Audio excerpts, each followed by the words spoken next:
God in the Bible is described as the potter. He's the one that shapes and forms. He does everything. Now imagine you're shaping something, a clay object. Would you expect the clay to talk back to you and say, well, what are you doing? What are you doing? Why are you making that over there? Asking you questions about what you're doing. Judging your work. Imagine that ever happened. The clay starts to talk back to the potter. That never happens. God made all men. He made them in his image. He said it was good. They're all made by God.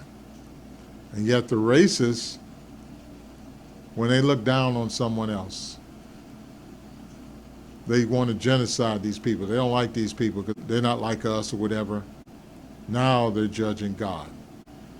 They're judging God's creation. They're judging what God did. They're saying, well, God, you didn't do something right here.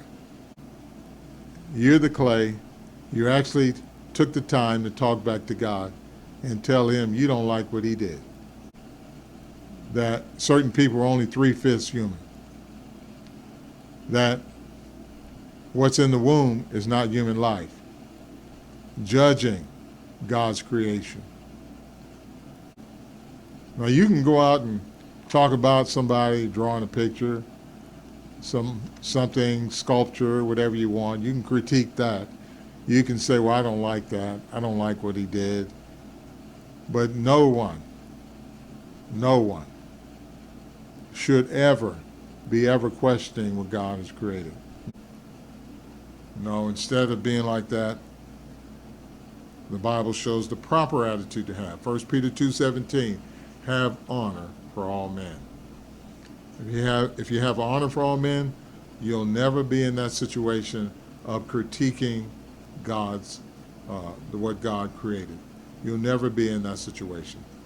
What does Ecclesiastes 3:14 says is God's activity. There's no adding or subtracting to it. And if you are a person who wants to be, who's a male, who's trying to be a female, because now you didn't judge God's work. You didn't add it or subtract it to God's work. Or you want female, you want to be a male.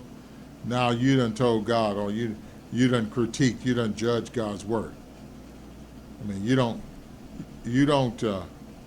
do anything to add or subtract to God's work, because then you're questioning God. The only thing you're supposed to do, you're born a male, be the best male you can be. If you're born a female, be the best female you can be. You don't add or subtract to what God has created. You only work along with it. You work in harmony with it. Because if you do work against it, then now you're critiquing God. You're judging God. And that ain't gonna never work. God's perfect. No one questions him. You just work in harmony with it.